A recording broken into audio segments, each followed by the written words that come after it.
అంటే ఏపీలో మరో కీలకమైన అంశం ఏంటంటే ఈ మ్యూటేషన్ సంబంధించి వారసత్వానికి సంబంధించి దాని గురించి కూడా కొత్తగా జియో విడుదల చేసింది. అసలు ఈ క్రమంలో వారసత్వానికి సంబంధించి ఇప్పటివరకు చాలా సమస్యలు ఎదుర్కొంటారు. అంటే ఎవరైనా చనిపోతే మళ్ళీ వాళ్ళ పేరు మీద మారని చాలా పేపర్లు ఇప్పటికీ అట్లనే పెండింగ్లో ఉన్నాయి. సో దానికి సంబంధించి జియోలో ఏముంది, ఏం జరుగుతుంది? ఇది కూడా మరొక కీలకమైన సమస్యకి ఆంధ్రప్రదేశ్ ఒక వినూత్నమైన పరిష్కారం దిశగా అడుగులు వేసింది. తెలంగాణ అయినా ఆంధ్రప్రదేశ్ అయినా పట్టాదారు చనిపోయిన తర్వాత వారసుల పేరు రికార్డులకు ఎక్కించి వారసులకు పాస్బుక్ ఇవ్వడానికి చాలా కాలయాపన పడుతుంది. మీరు తెలంగాణ ఆంధ్రప్రదేశ్ రెండు రాష్ట్రాలు ఏర్పడక ముందు పరిస్థితి చూస్తే 71 చట్ట ప్రకారము పట్టాదారు చనిపోతే వారసులు దరఖాస్తు పెట్టుకోవాలి, విచారణ చేయాలి.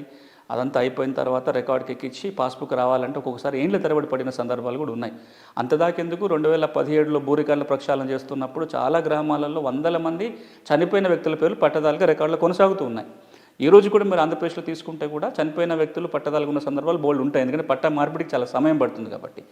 ఇప్పుడు తెలంగాణలో ప్రక్రియ ఏంటి? ఒకవేళ పట్టదారు చనిపోతే కనుక వారసులందరూ జాయింట్ స్టేట్మెంట్ రాసుకొని భూభారతిలో దరఖాస్తు పెట్టుకొని అప్పుడు తహసీల్దారు నోటీసులు ఇచ్చి విచారణ చేసి అందరూ ఒప్పుకుంటే రికార్డులు మారుస్తారు.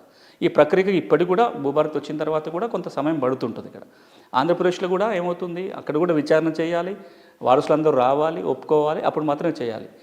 దీనివల్ల 2 నష్టాలు జరుగుతున్నాయి ఈ ప్రక్రియ చేయటం వల్ల. ఒక నష్టం ఏంటంటే కాలయాపన జరుగుతుంది. ఇప్పుడు కొత్తగా ఎవరికి మనం భూములు ఇవ్వట్లే కదా. పట్టాదారు చనిపోయాడు, ఆయన పిల్లల పేరు మీద, ఆయన వారసుల పేరు మీద పట్టా మార్పిడి జరగాలి. అది రొటీన్గా వెంటనే ఆటోమేటిక్గా జరిగిపోతుంది. సులభంగానే కార్యక్రమం ఉండాలి. అది అన్లెస్ వాళ్ళలో ఏమైనా వివాదం ఉంటే తప్ప. ఇది చేయటం వల్ల లేట్ అవుతుంది ఒకటైతే. రెండవది, ప్రభుత్వానికి ఆదాయం కూడా ఏమి రాదంటే ఇప్పుడు మ్యూటేషన్, ఇప్పుడు ఇక్కడ తెలంగాణలో అన్న 2500 రూపాయల మ్యూటేషన్ ఫీజు ఉంది, కానీ ఏపీలో మ్యూటేషన్ ఫీజు ఏమీ లేదు.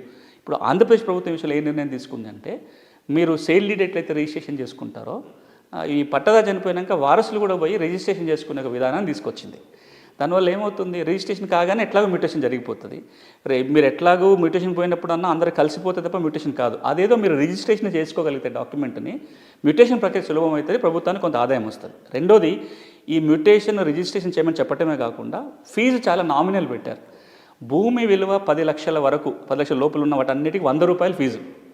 10 లక్షల విలువ దాటిన భూమి అయితే 1000 రూపాయలు ఫీజు. అది చాలా తక్కువ.